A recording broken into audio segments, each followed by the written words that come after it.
Girls. आज मैं आपको ये बताऊंगी इस वीडियो में जो अभी एफिन कॉन का पेपर डाटा है, Florence Nightingale college of nursing का पेपर अभी होगा, उसमें इंपॉर्टेंट टिप्स दूंगी एग्ज़ाम के लिए। पहले मैं आपको ये बता दूं, जो एफिन कॉन का पेपर होता है एम्स के पेपर, अहिल्या बाई आर के पेपर के कंपैरिजन में थोड़ा सा एकदम थोड़ा इजी होता है। इतना लाइटली भी नहीं लेना है कि आप पढ़ कर ही ना जाओ, बट इतनी टेंशन भी नहीं लेना वो क्या करें अब हम, इस चीज़ की भी टेंशन नहीं लेना है आपको, ठीक है। लेकिन मैंने अभी तक जितने भी पेपर्स देखे हैं उनके कंपैरिजन में एफिन कॉन का पेपर इजी होता है। एंड सब में ये तो आप सबको पता हो कि बायोलॉजी की वेटेज ज़्यादा होती है as compare to chemistry and physics. तो और रही बात इंग्लिश, यार इंग्लिश तो बेसिक ही है, उसमें आपको आर्टिकल्स, प्रीपोजिशन, फिलअप्स वगैरह आते हैं, जम्बल्स। वो आपकी इंग्लिश अच्छी है, स्ट्रॉन्ग है तो आप कर पाओगे, वरना आपको उनकी प्रैक्टिस करनी पड़ेगी। अभी मैं इस वीडियो में सिर्फ केमिस्ट्री के इम्पॉर्टेंट टॉपिक्स लेकर आई हूँ जो आपको पढ़ने हैं। नेक्स्ट वीडियो में मैं आपको बायोलॉजी एंड फिज़िक्स के बारे में बताऊँगी, बट अभी के लिए मैं आपको सिर्फ केमिस्ट्री के लिए बता रही हूँ।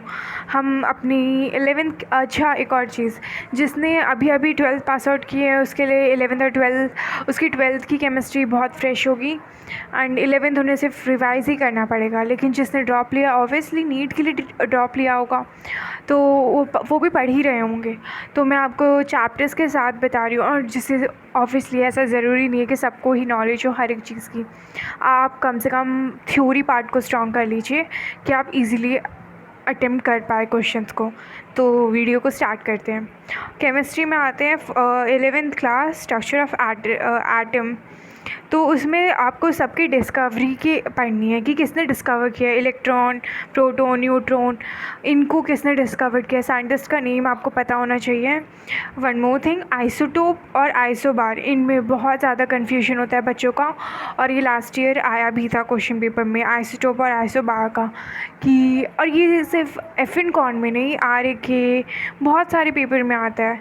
तो इसके बच्चे बहुत कंफ्यूज होते हैं, इसकी डेफिनेशन अच्छे से पढ़ के चाहिए विद एग्ज़ाम्पल मस्ट है। मैं जिसकी भी डेफिनेशन बोलूँगी आपको एग्ज़ाम्पल पढ़नी ही है, पढ़नी ही पड़ेंगे, वो इम्पॉर्टेंट होते हैं क्योंकि एग्ज़ाम्पल्स दे देते हैं एंड पूछ लेते हैं कि ये किसका एग्ज़ाम्पल है, आइसोबार, आइसोटोप, आपको ये बताना पड़ता है। फिर रदरफोर्ड, बोस मॉडल, उनके लिमिटेशंस, ये सब आपको पढ़ने पड़ेंगे। और SPDF, मैं इनके बारे में आपको पहले ही बता देती हूँ, 11th-12th दोनों मिलाकर। इसमें सबसे इम्पॉर्टेंट चीज़ है इलेक्ट्रॉनिक कॉन्फ़िगरेशन, आपको ये अच्छे से आनी चाहिए, और जितने भी एक्सेप्शंस हैं उनकी इलेक्ट्रॉनिक कॉन्फ़िगरेशन अच्छे से याद होनी चाहिए। एंटस, लेंथेनॉइड्स, एंटेनॉइड्स, इन सब की इलेक्ट्रॉनिक कॉन्फ़िगरेशन टिप्स में होनी चाहिए। और एक्सेप्शंस तो वो भी, क्योंकि इलेक्ट्रॉनिक कॉन्फ़िगरेशन पूछी ही जाती है केमिस्ट्री के पेपर में। एंड डिस्कवरी जिसने की है उनके साइंटिस्ट के नेम। फिर आप आ जाओ ये प्रिंसिपल्स में, पॉलीज, होन्स रूल, हावा प्रिंसिपल, इनकी डेफिनेशन पढ़ लो विद एग्जांपल्स।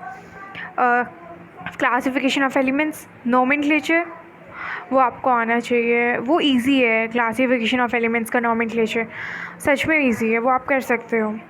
केमिकल बॉन्डिंग में ऐसा तो नहीं आता पेपर में कि आप ये स्ट्रक्चर बनाओ, इसका हाइब्रिडाइजेशन करके दिखाओ, ये तो नहीं आता। इसमें सिर्फ आपको डेफिनेशन पढ़ के चलो, ल्यूज स्ट्रक्चर क्या होता है, उसको कैसे बनाया जाता है। हाइड्रोजन, हाँ, केमिकल बॉन्डिंग में ना लास्ट में एकदम वहाँ पे डेफिनेशन है। फॉर एग्जांपल जैसे हाइड्रोजन बॉन्ड, इनकी ना डेफिनेशन और एग्जांपल अच्छे से पढ़ कर चलो, ये आती है। मैं एफिन कॉन के लिए इजी इसलिए बता रही हूँ क्योंकि मैंने एम्स इन सब का पेपर देखा है, उनमें कैलकुलेशन बहुत होती है। बट एफिन कॉन का पेपर फर्स्ट टाइम कंडक्ट करवाया था तो बहुत ईजी था। अब की बार का पैटर्न इतना शॉर्ट तो नहीं बोल सकती, बट ईजी था, पिछले साल बहुत ईजी था उनके कंपैरिजन। तो लाइटली प्लीज़ मत लेना, जैसे मैंने आपको पहले भी बोला था। स्टेट्स ऑफ मैटर, ये पूरा ही चैप्टर इंपॉर्टेंट, आप पढ़ कर जाइए इसमें, क्योंकि पूरा चैप्टर थ्योरी है। इसमें आपको gas, liquids, Boyle's law, Charles law, ये अच्छे आपको पता है क्या, आपको लर्न करने की भी ज़रूरत नहीं है। आपको अगर समझ आ रही है ना चीज़, आप कीजिए, बट एग्ज़ाम्पल आपको याद करने पड़ेंगे, चाहे रट्टा मारिए, क्योंकि एग्ज़ाम्पल की बेसिस में क्वेश्चंस आते ही आते हैं। फिर थर्मोडायनिक्स डायनामिक्स भी आप मैं सारे लॉज हैं, first law, third law, second law, उनकी डेफिनेशन पढ़िए। और जितने भी सिस्टम्स हैं, यहाँ सिस्टम्स में भी क्वेश्चन आते हैं, वो एक एक क्वेश्चन आता है, इजी सा होता है बहुत, डेफिनेशन पढ़ते हैं जब हम, लेकिन पेपर में आता है तो हम कन्फ्यूज, पता नहीं क्या पूछ लिया, ऐसी चीज़ हो जाती है। तो यार आपको ये ना बहुत छोटी छोटी चीज़ें ना पेपर में नहीं आता है कुछ याद, तो इनको पढ़ के जाइए, इनसे आप बहुत स्कोर कर सकते हैं। बिकॉज कैलकुलेशन वाले, मैं एग्ज़ाम्पल दे रही हूँ, फॉर एग्ज़ाम्पल 30 क्वेश्चन आ रहे हैं केमिस्ट्री के, उसमें से मैक्सिमम 6 to 7 क्वेश्चन कैलकुलेशन के होते हैं और सारे क्वेश्चंस होते हैं थ्योरी बेस्ड। अब अपनी थ्योरी स्ट्रॉन्ग कीजिए। फिर रेडॉक्स और हाइड्रोजन, इसमें इम्पॉर्टेंट चाहिए, बिकॉज ये दोनों चैप्टर थ्योरी के हैं, ऐसा नहीं है कि आपको डेप्थ में जाना चाहिए, क्योंकि इसमें बॉन्डिंग, रेडॉक्स, रिडक्शन, ऑक्सीडेशन, इन सब का एग्जाम्पल, डेफिनेशन, ये देखिए। आपने भी 11th की है, जो हमारे 11th के एग्ज़ाम्स में इम्पॉर्टेंट होता था, उन्हीं को पढ़िए ज़्यादा। फिर environmental chemistry most important chapter है, ये हम बहुत बच्चे स्किप करते हैं, इसको स्किप नहीं करना है, अच्छे से पढ़ के जाना है, क्योंकि ये बायोलॉजी में भी हेल्प कर ही देता है, स्पेशली हार्ड वाटर की, शायद ये इसके लिए भी है, रेडॉक्स या हाइड्रोजन में किसी में तो है।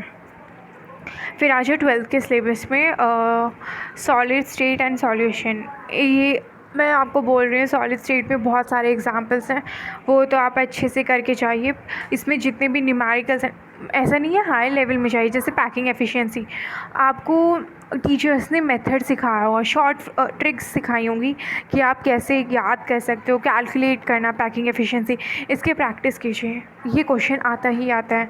सॉलिड स्टेट बहुत इंपॉर्टेंट है, और जितने भी वॉइड्स, डिफेक्ट्स होते हैं ना, डिफेक्ट स्पेशली, उनके एग्जांपल्स और डेफिनेशन पढ़िए, और उनमें से एक एग्ज़ाम्पल ऐसा होता है जो दोनों डिफेक्ट का होता है, तो वो एग्ज़ाम्पल जो होगा वो आपको पढ़ना है, मीन्स आपको सॉलिड स्टेट अच्छे से करना है। सॉल्यूशन में आपको सारी डेफिनेशंस अच्छे से पढ़नी है। Solid state, solution, surface chemistry, isolation वाली, isolation that is principle and method वाला, वो चीज़ ना, इस चारों चैप्टर थ्योरी के हैं, एंड इनमें आप सारी डेफिनेशंस हैं, इनके डेफिनेशन एग्जाम्पल पढ़ के जाइए, ठीक है। सरफेस केमिस्ट्री भी। अब आ जाइए आप इलेक्ट्रोकेमिस्ट्री में। इलेक्ट्रोकेमिस्ट्री में मैं ये नहीं बोलूँगी कि क्या है, बस ये बोलूँगी नर्नेस्ट इक्वेशन की आपको फॉर्मूला पता होना चाहिए। वहाँ पे सॉल्व करने के लिए तो नहीं आएगा, डैम श्योर नहीं आएगा, बट आपको इक्वेशन पता होनी चाहिए, क्योंकि वहाँ पे गलत इक्वेशंस दी होती है, वहाँ पे आ जाता है कि सही नर्नेस्ट इक्वेशन कौन सी है, इनमें से आपको टिक करना है। एंड एक और इक्वेशन होती है, that is relation between Gibbs energy change and EMF of cell, इसका भी आपको याद करना है इक्वेशन, ये भी आता है। तो बस इतना ही है। एंड SPDF के लिए मैंने आपको बता ही दिया था कि क्या है क्या नहीं है इम्पॉर्टेंट, कि आपको इलेक्ट्रॉनिक कॉन्फ़िगरेशन टिप्स में होने चाहिए आपको सबकी। और कुछ रह जाता है या आपको डाउट हो रहा है इस चीज़ में रिलेटेड टू दिस टॉपिक, तो आप मुझे बताइए, मैं आपके डाउट्स क्लियर करूँगी, आप मुझे कमेंट कर सकते हैं। एंड बायोलॉजी और केमिस्ट्री, मतलब बायोलॉजी और फिज़िक्स, मैं नेक्स्ट वीडियो अपलोड करूँगी। और जो biomolecules, polymers and chemistry in everyday life, last 3 chapter से 12th के, यार उसमें से भी बहुत क्वेश्चंस आते हैं, एंड इजी चैप्टर होता है और स्कोरिंग भी चैप्टर होता है। आप प्लीज़ करके जाइए अच्छे से, प्लीज़। एंड जो नहीं आया आप मुझसे पूछ लीजिएगा। All the best for your exam. And एक और चीज़, अभी आप इनको अच्छे से डेप्थ में पढ़ सकते हो, क्योंकि अभी तक एडमिट कार्ड नहीं आया है। एडमिट कार्ड जब आएगा आपको अपनी सब पता चल जाएगा, इसलिए अभी फॉर्म निकला है, फॉर्म फिल कीजिए, तब तक टाइम है। लास्ट डेट है 9th, I guess, yes 9th है, तो आप वो कर लीजिए। एंड मैं वीडियो भी बनाऊंगी कि फॉर्म को कैसे फिल करना है FN कॉन का, जिसने नहीं किया है वो देख सकता है जब मैं अपलोड करूँगी वीडियो को। Thank you, all the best for your exam.